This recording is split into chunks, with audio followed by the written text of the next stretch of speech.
Mukunda jewels వారి కొత్త brand Purvi light weight లో హెవీ డిజైన్స్ ఈ నవంబర్ 1 కుక్కట్పల్లిలో గ్రాండ్ ఓపెనింగ్. వివరాలకు సంప్రదించండి. నమస్తే రమగారు. నమస్తే జయ.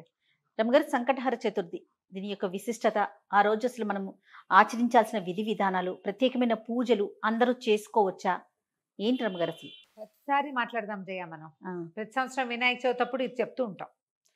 సంకటహర చతుర్థి అంటే నెలకి 2 చవితులు వస్తాయి. మనం ఎట్లా వెళ్తాం, మన కాలం ఎలా నడుస్తుంది, మంది డేట్ల ప్రకారం పోతుంది. అవును, 1, 2, 3, 4 నుంచి 30 దాకా లేదా 31 దాకా, కొండవచ్చో 27, 28 దాకానే. అంతే అంతే. అయితే మన హిందూ దీని ప్రకారం, భారతీయ పాత విధానం ప్రకారం చాంద్రమానం నడుస్తుంది. ఈ చాంద్రమానం అంటే చంద్రుడి యొక్క కదలికలతో మన డే మారుతుంది అనమాట. తిథులు అంటాం వాటిని మనం. 28 ఇవి ఎట్లా పోతాయి? 28 కాదు, పోనీ 29, 30 చేసుకుందాం దాన్ని.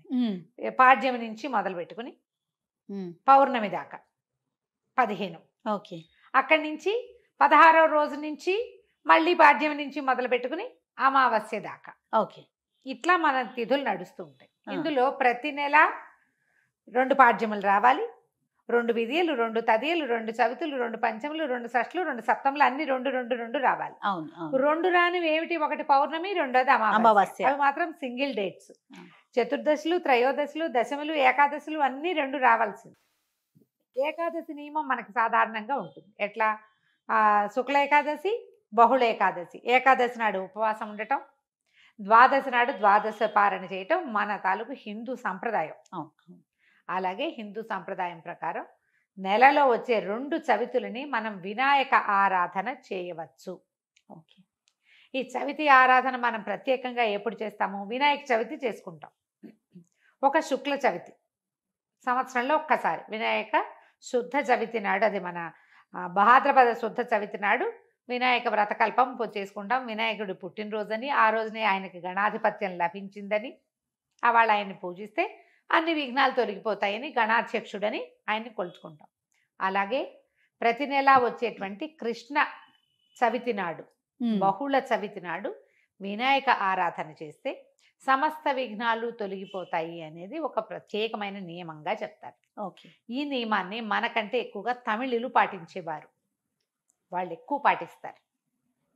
మనకి జాతకంలో కేతు ప్రభావం ఎక్కువగా ఉన్నా, ఏ పనైనా మొదలుపెట్టి ఎప్పటికీ అవ్వకపోతున్నా, పిల్లలు చదువుల్లో వెనకపడుతున్నారనిపించిన, దీనికి మన ఇంట్లో ఉండాలి వ్రతము నియమము ఏం లేదు. పెద్దవాళ్ళు చెప్పిందే చెయ్యాలి, మన ఇంట్లో లేకపోతే చేయకూడదు అలాంటిది ఉండదు. సార్వజనీయమైన వ్యవహారం, ఎవరైనా చేసుకోవచ్చు. మనమే ప్రాబ్లమ్స్లో ఇరుక్కుంటున్నాం. ఏ పనైనా మొదలు పెడితే అవటం లేదు, అన్ని అడ్డంకులే దానికి. ఓకే. వ్యాపారాలకి, చదువులకి, ఇంట్లో ఏదైనా వస్తువులు తరచుగా పాడైపోవటం, ఇది కూడా జ్ఞాపకం పెట్టుకోండి. మిక్సీ రిపేర్ చేస్తావు, వెట్ గ్రైండర్ పడుకుంటుంది. దానికి ఏదో చేస్తావు, వాషింగ్ మెషిన్ ప్రాబ్లం వస్తుంది, అది అయిపోయింది, సూయింగ్ మెషిన్ పడుకుంటుంది. ఇట్లా రిపేర్లు చేస్తూ ఉన్న వాళ్ళు ఉంటారు చూడు. నేను కూడా ఉన్నా ఆ లిస్ట్ లో. అవునండి. నేను ఒకటి రిపేర్ చేస్తే ఇంకోటి వస్తుంది. ఒకటి మొదలు పెడితే పాపం లిస్ట్ వస్తూనే ఉంటుంది. మా వాళ్ళ ఇంట్లో ఎక్కిరిస్తున్నారు, ఒకటి రిపేర్ చేయకుండా ఉంచుకుంటే అది ఒకటే ఉంటుంది నీకని. అట్లా ఒకటి వస్తుంది. ఏమీ లేవనుకో, మెళ్ళ పెట్టుకుంటే నల్ల పసలు కొలిసేని టిక్కని విరుగుతుంది, ఆ పస విరిగిపోతుంది. నిజంగా నిజం రఘు గారు. చెవిదుద్దులు సీలలు విరిగిపోతాయి. కొంతమంది జాతకాలు ఉంటాయి చూడండి, ఒక వరుసగా వస్తాయి, ఆగితే మళ్ళీ ఆగిపోతాయి. 2 సార్లు 2 బంగారపు వస్తువులు అయినాయి. ఓ వారం ఏమో ఒక 15 రోజుల్లో ఒక మొదటి ఫోర్ట్ నైట్ లో చెవిదుద్దు సీల బిళ్ళ విరిగి చేతిలోకి వచ్చింది, పొల్లేమో ఆ గొట్టంలో ఉండిపోయింది.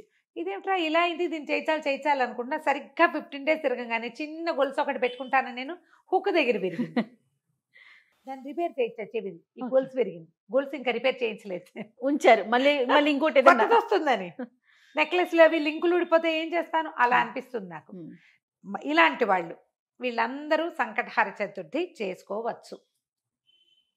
సంకటహర చతుర్థి చేసుకుంటే బిజినెస్లో ఇబ్బందులు, చదువుల్లో ఇబ్బందులు, చిన్న చిన్న ప్రమాదాలు, ఇళ్లలో ఏ పని అనుకున్నా అవకపోటాలు, వీటన్నిటికీ సమాధానంగా ఉంటుంది.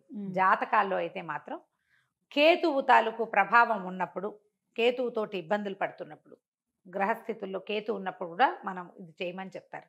ఏదైనా ఇంటి ప్రయత్నం చేస్తున్నప్పుడు ఆగిపోతుంది, అప్పుడు కొన్ని వారాలు మొక్కుకుని మనం కొన్ని నెలల పాటు చవితులు చేసుకోవచ్చు. ఈ చవితి చేసుకోవడానికి పెద్ద విశేషమైన చేత ఏమీ లేదు. సింపుల్ వినాయక పూజే. ఓకే. దీనికల్లా పగలు ఉపవాసం, చుక్కలు కనపడ్డాక భోజనం. ఆ చుక్కలు కనపడ్డాక ఉండ్రాళ్ళు కుడుములు చేసి బియ్యపు రవ్వతోటి చేస్తాం కదా, అవో మీ ఇళ్లలో ఎలాంటి అలవాట్లు ఉంటే పాలతాకలే పెడతాం వినాయకుడికి అని మీకు అలవాటు అనుకో, పాలతాకలు పెట్టండి, మన అలవాటు ప్రకారం పెట్టుకోవచ్చు. కుడుములో ఉండ్రాళ్ళు ఆయనకి నివేదన చేసి నమస్కారం చేసుకుని చంద్రుని చూసి అన్నం తినేసేయచ్చు. పగలు ఉపవాసం ఉండే సంకష్టి అంటారు. మహారాష్ట్రియన్స్ కన్నడిగులు బాగా ఎక్కువ ఉంటారు. మన వైపు తక్కువ, కానీ మన వైపు కూడా ఇప్పుడు కనపడుతున్నారు బాగా. నాకు కూడా అలవాటు ఉంది, నేను చేస్తాం. అంటే కమ్యూనిటీ వైజ్ గా చేస్తారా రమ్మగారు? అలా ఏం ఉండదమ్మా, అలా ఏం ఎవరైనా చేసి. ఇది ఓ పెద్ద పూజా హడావిడి ఏం లేదు కదా, అది ఏకాదశిలానే. ఏకాదశిలాగానే, కాకపోతే మనం వినాయకుడికి కొలుస్తాం. ఇది సంకటహార చతుర్థి. మనకి కష్టాలు ఇబ్బందులు ఉన్నప్పుడు రుణ విమోచన గణపతి స్తోత్రం అని ఒక ప్రత్యేక స్తోత్రం ఉంది.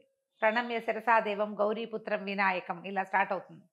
ఆ స్తోత్రం చదువుకోవచ్చు. అబ్బే అవేవి రావండి, సుముఖశ్రీగదంత్య కపిలో గజకర్ణికః మనకు వచ్చు కదా, అంతే. 12 నామాలు అవి చదువుకోండి. వినాయకుడికి కొంచెం గరిక, వాకిట్లో ఎక్కడైనా పెరళ్లలో ఉన్న బాల్కనీ కుండీల్లో ఉంటే గరికని పెక్కండా ఉంచుతా నేను, అవి వినాయకుడికి పెట్టుకోవచ్చు అని చెప్పి, బుధవారం నాడు పెట్టచ్చులే అని.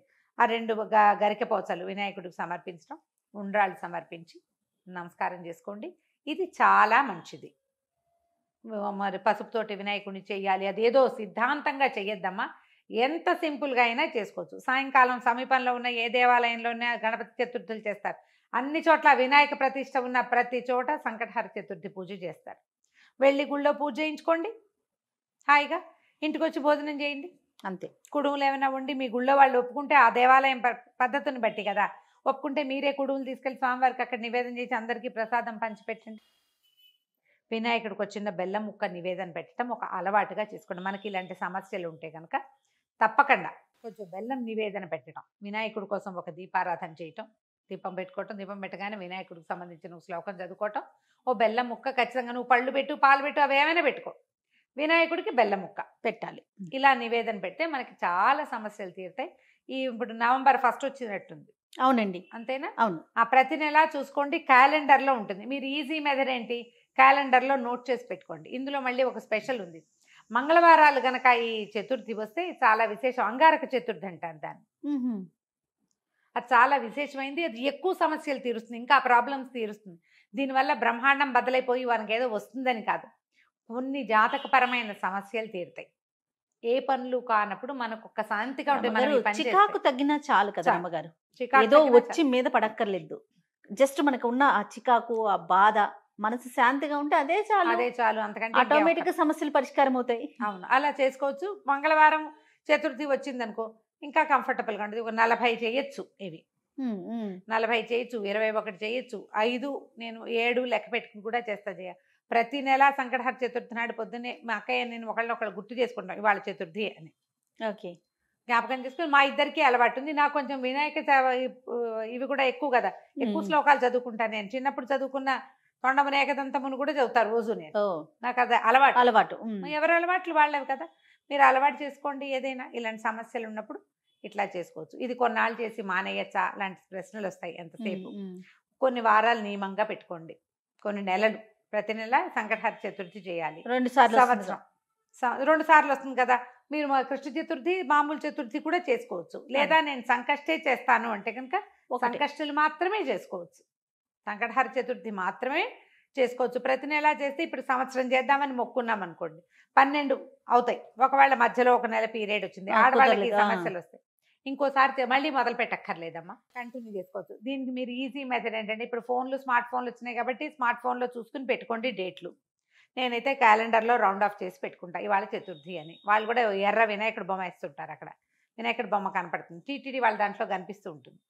సో గుర్తుపెట్టుకుని ఆ రోజున మీరు చేయవలసింది ఏంటి, వినాయకుడికి సంబంధించిన స్తోత్రం చదువుకోవటం, 2 గరిక పోచలు తెచ్చి వినాయకుడికి సమర్పించడం, కొంచెం కుడుములో ఏవైనా నివేదన చేయటం, పగలు ఉపవసించి చంద్రుడు కనపడ్డాక దండం పెట్టుకుని భోజనం చేయటం చేసి చూడండి. మీకు చాలా ఇబ్బందులు తొలుగుతాయి. పెద్ద విశేషంగా ఏదో మాత్రం కాదు, మంచిది.